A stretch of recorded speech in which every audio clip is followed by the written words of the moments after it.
नमस्कार, मी नेहा जोशी. माझ्या मनम ध्यानम या चॅनलमध्ये तुमचं पुन्हा एकदा खूप खूप स्वागत.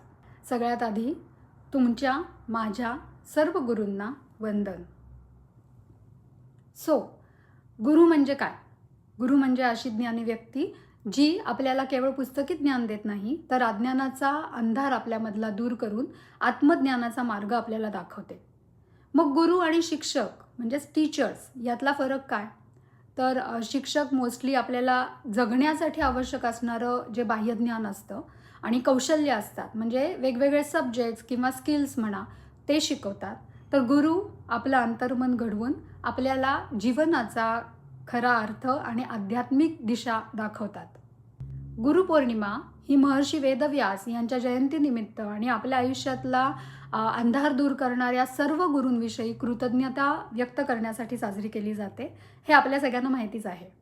या दिवशी शिष्य आपल्या गुरूंचं पूजन करून त्यांनी दिलेल्या ज्ञानाबद्दल ऋणी राहण्याचा संकल्प करतात. आज या गुरुपौर्णिमेनिमित्त मी अजून एक इम्पॉर्टंट कन्सेप्ट डिस्कस करणार आहे तुमच्याशी. आपण स्वतःच आपले गुरु आहोत असं पण म्हटलं जातं. याचं कारण काय? याचा नेमका अर्थ काय? आणि असं असलं जर का खरं, तर तरीही गुरु महत्त्वाचे का आहेत, बाह्य गुरु? आणि आजच्या काळामध्ये खरे गुरु ओळखणं इतकं कठीण का झालं आहे? खरे गुरु कसे ओळखायचे? हे मी थोड्या सविस्तरपणे सांगणार आहे, अर्थातच सहज आणि सोप्या मराठीमध्ये. सगळ्यात आधी आपण स्वतःच आपले गुरु याचा खरा आध्यात्मिक अर्थ समजून घेऊया. आपणच आपले गुरु याचा अर्थ असा नाही आहे की बाह्य गुरूंची गरज नाही आहे.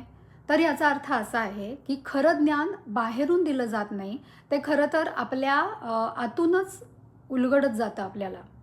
गुरु आपल्यामध्ये आत्मज्ञानाचा फक्त दिवा प्रज्वलित करू शकतात, पण त्या दिव्याचा प्रकाश पाहायचा का नाही हे केवळ आपल्यावरती अवलंबून असतं. आपल्या आध्यात्मिक प्रवासामध्ये वेगवेगळ्या टप्प्यांवरती सत्य, शांती, समाधान, आत्मबोध हे सगळं जे आहे ना, ते आपण सगळं स्वतःच्या अनुभवातूनच मिळवतो किंवा अनुभवतो. म्हणजेच शेवटी आपल्यालाच आपला गुरु व्हावं लागतंच.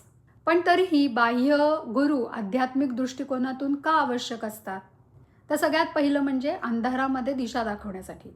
म्हणजे आपलं मन जेव्हा अहंकार, भीती, जुने संस्कार यामध्ये अडकलेलं असतं ना, तेव्हा आपण गोंधळून जातो. म्हणजे सगळंच कन्फ्युजन आपलं वाढतं आपल्या आध्यात्मिक ज्ञानाबद्दल, आपल्या प्रवासाबद्दल. तेव्हा गुरु आपल्याला आरसा दाखवतात, आपले मार्गदर्शक होऊन आपल्याला आपलं सत्य दाखवतात, आपलं ट्रुथ दाखवतात. तसंच खूप इम्पॉर्टंट आहे, बरेच वेळेला आध्यात्मिक प्रवासामध्ये आपल्याला जेव्हा लहान मोठे अनुभव यायला लागतात, तेव्हा ह्या प्रवासातला सगळ्यात मोठा अडथळा पण आपल्या पुढे उभा राहतो आणि तो म्हणजे अहंकार, इगो. या येणाऱ्या छोट्या मोठ्या अनुभवांमुळे मला सगळं कळतं, I am different, I am special, मी सगळ्यांच्या पुढे आहे, या भावना जेव्हा मनात यायला लागतात ना, तेव्हा मग पुढचा मार्ग आपल्याला दिसेनासा होतो. पण गुरूंच्या उपस्थितीमध्ये मात्र आपल्यामध्ये नम्रता येते, एक सरेंडरची भावना येते, मीपणा त्याच्यामध्ये विरघळायला लागतो आणि मग अहंकार अर्थातच कमी व्हायला लागतो. असं झालं की मग आत्मज्ञानाचा आपला प्रवास खऱ्या अर्थाने चालू होतो. तिथेच खरं आत्मज्ञान सुरू होतं. एखादा गुरु न करता स्वतःच जर का आपण साधना करायला लागलो, तर भ्रम, चुकीचं ज्ञान किंवा अर्धवट ज्ञान, कुठेतरी मेंटली स्टक होणं, यातलं काहीही आपल्या बाबतीमध्ये होऊ शकतं. मग अशा वेळेस अनुभवी गुरु आपल्याला योग्य मर्यादा शिकवतात, आपल्याला जमिनीवरती ठेवतात. म्हणजेच गुरु वेळोवेळी आपलं आध्यात्मिक, मानसिक संरक्षण सुद्धा करत असतात. जे खरे गुरु असतात ना, ते फक्त बोलून दाखवत नाहीत किंवा बोलत नाहीत, तर त्यांचा फक्त प्रेझेन्ससुद्धा, म्हणजे त्यांचं शांत राहणं, त्यांची करुणा ही देखील शिष्यावरती काम करते. त्यांची फक्त उपस्थितीसुद्धा शिष्यामध्ये खूप मोठं परिवर्तन घडवून आणू शकते. थोडक्यात गुरु हे आपल्यातला अहंकार आणि अज्ञानाचा अंधार दूर करून आपल्याला सत्याचा मार्ग दाखवणारे मार्गदर्शक असतात. ते आपल्याला आपल्या स्वतःच्या दोषांची आणि आपल्या सुप्त शक्तींची जाणीव करून देतात. आपल्या स्वप्रयोगात होणाऱ्या चुका आणि वेळ वाचवून आत्मशोधाच्या आपल्या प्रवासामध्ये, आध्यात्मिक प्रवासामध्ये आपल्याला सुरक्षितपणे पुढे नेण्यासाठी गुरुची आवश्यकता असते, बाह्य गुरुची आवश्यकता असते. पण आजच्या काळामध्ये खरे गुरु शोधणं हे खूप कठीण झालं आहे.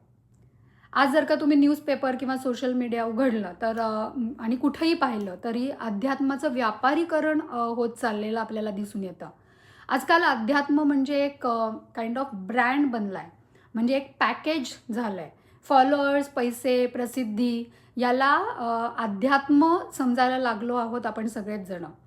कारण आज फास्ट फूडच्या जमान्यामध्ये आपल्या सगळ्यांनाच हवे असतात चमत्कार, तात्काळ उपाय, 5 मिनिटात बदल, एका दिवसात आयुष्य चेंज, बरोबर ना? पण खरं अध्यात्म किंवा स्पिरिच्युअलिटी, आत्मज्ञान, इट नीड्स पेशन्स. रादर खरं अध्यात्म आपल्याला संयम शिकवतं, आतून आपल्याला आपल्यामध्ये बदल घडवतं. ही सगळी प्रोसेस कधीकधी अर्थातच थोडीशी अवघड, त्रासदायक पण असू शकते, पण म्हणूनच ती कमी अट्रॅक्टिव्ह पण असते. आता आपल्या देशामध्ये पूर्वी गुरु शिष्य परंपरा होती. गुरु पात्रता पाहायचे त्या मुलाची, व्यक्तीची, आणि मगच शिष्याला ॲक्सेप्ट करायचे. मग गुरुसेवा, शिस्त, संयम, डिसिप्लिन ह्या सगळ्यांना शिष्य तयार व्हायचा. या सगळ्याला खूप वेळ लागायचा. आजकाल काय झालेलं आहे, लगेच दीक्षा, लगेच मास्टर आणि लगेच प्रमाणपत्र म्हणजे सर्टिफिकेट. यामुळे या सगळ्यांचीच डेप्थ म्हणजे खोली कमी झालेली आहे. तुमचं याच्यावरती मत काय आहे हे मला कमेंटमध्ये नक्की सांगा. त्याचप्रमाणे आजकाल काही सो कॉल्ड गुरु अंधश्रद्धा आणि भीतीचा वापर करतात. कर्मदोष, ग्रहदोष, नकारात्मक ऊर्जा यांची सतत भीती दाखवतात. रादर त्याचा अतिरेकच करतात. आणि मग मीच तुम्हाला या सगळ्यातनं कसा वाचवू शकतो हे इन्सिस्ट करतात, समोरच्याला पटवून देतात. पण खरे गुरु जे असतात ना, ते आपली भीती वाढवत नाहीत, आपल्याला स्वावलंबन शिकवतात त्या सगळ्यातून बाहेर येण्याचं. त्यांच्याकडे ते शिष्य बांधून ठेवत नाहीत. पण मग ऑन दिस बॅकग्राऊंड खरा गुरु आपण ओळखायचा कसा या सगळ्या प्रकारामध्ये? तर खरा गुरु तुम्हाला प्रश्न विचारू देतो, तुमची अंधश्रद्धा वाढवत नाही. शांत, साधा, नम्र असतो खरा गुरु. स्वतःला केंद्रस्थानी गुरु कधीच ठेवत नाहीत. आणि सगळ्यात महत्त्वाचं म्हणजे खऱ्या गुरूंकडे आपण जेव्हा जातो तेव्हा तुमच्या आतला गुरु जागा होतो. बाह्य गुरु आवश्यक आहेत, पण ते एक काइंड ऑफ टप्पा आहेत, म्हणजे एक काइंड ऑफ दिशादर्शक, GPS म्हणूया.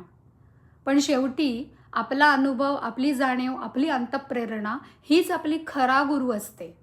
गुरु बाहेर भेटतात, मार्ग दाखवतात, पण सत्य मात्र आपल्याला आतच सापडतं आपल्या. सो आपण स्वतःच आपले गुरु आहोत असं का म्हटलं जातं? तर हे वाक्य फार खोल असा अर्थ आपल्याला सांगतं. याचा अर्थ असा नाही आहे की बाह्य गुरुची गरज नाही आहे. याचा अर्थ असा आहे की खरी आणि कायमची मार्गदर्शक शक्ती ही आपल्या आतच असते. अर्थातच गुरु आपल्याला मार्ग दाखवू शकतात, ज्ञान देऊ शकतात, पण जेव्हा आपण स्वतः त्याचा अनुभव घेतो तेव्हाच ते ज्ञान आपलं होतं. पुस्तकातून वाचलेलं ज्ञान विसरलं जाऊ शकतं, पण अनुभवांमधून आलेलं जे ज्ञान असतं ते ज्ञान माणसाचं आयुष्य बदलतं. खरं ज्ञान हे अनुभवातूनच मिळतं. याचप्रमाणे आपलं आयुष्य देखील आपला मोठा गुरु आहे. आपल्या आयुष्यामध्ये जे काही घडतं, जे काही आपण एक्सपिरियन्स करतो, त्यातून पण आपण बरंच काही शिकत जातो. अडचणी आपल्या आयुष्यात ज्या आपल्याला येतात ते आपल्याला मजबूत बनवतात. आपल्याला येणारं अपयश आपल्याला शहाणपण देतं. आपल्याला येणारं दुःख आपल्याला अंतर्मुख करतं. आपलं मन या सगळ्या गदारोळात जेव्हा शांत होतो तेव्हा आपण आपल्या ट्रूथशी, आपल्या सत्याशी जोडले जाऊ शकतो.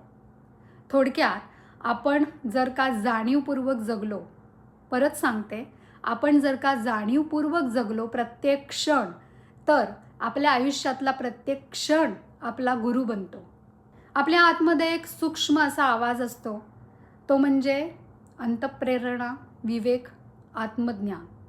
मन शांत झालं आपलं ध्यान, आत्मचिंतन किंवा हिलिंगमुळे प्रयत्नपूर्वक, की मग आपल्याला हा आवाज स्पष्ट ऐकायला यायला लागतो. हा आवाज पण आपला आतला खरा गुरु आहे. बाह्य गुरु आपला हा जो आतला गुरु आहे ना, त्याला जागृत करतात.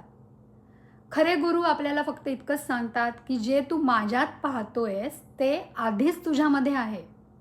आणि मग एकदा आपला आतला गुरु जागृत झाला की मग तो अर्थातच आपल्याला पूर्ण आयुष्यभर मार्ग दाखवतच राहतो. सो जेव्हा आपण स्वतःचे अनुभव मान्य करतो, चुका स्वीकारतो आपल्या आतल्या आवाजावरती विश्वास ठेवतो तेव्हा आपण आपले स्वतःचे गुरु होतो.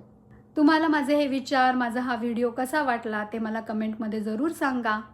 तुमचे ह्याच्यावरचे विचार पण कमेंटमध्ये सांगा, मला ते वाचायला जरूर आवडतील. तुम्हाला माझा हा व्हिडिओ आवडला असेल तर लाईक पण नक्की करा आणि आज गुरुपौर्णिमेनिमित्त हा जो मी व्हिडिओ केलेला आहे तो तुमच्या मित्रमंडळी, नातेवाईकांशी सुद्धा शेअर नक्की करा. आणि माझ्या चॅनलला अजून सबस्क्राईब केलं नसेल तर सबस्क्राईब पण नक्की करा, सो दॅट तुम्हाला असे वेगवेगळ्या विषयांवरचे व्हिडिओज मी जेव्हा पोस्ट करीन तेव्हा लगेच कळेल. सो हा व्हिडिओ बघितल्याबद्दल धन्यवाद. थँक्यू.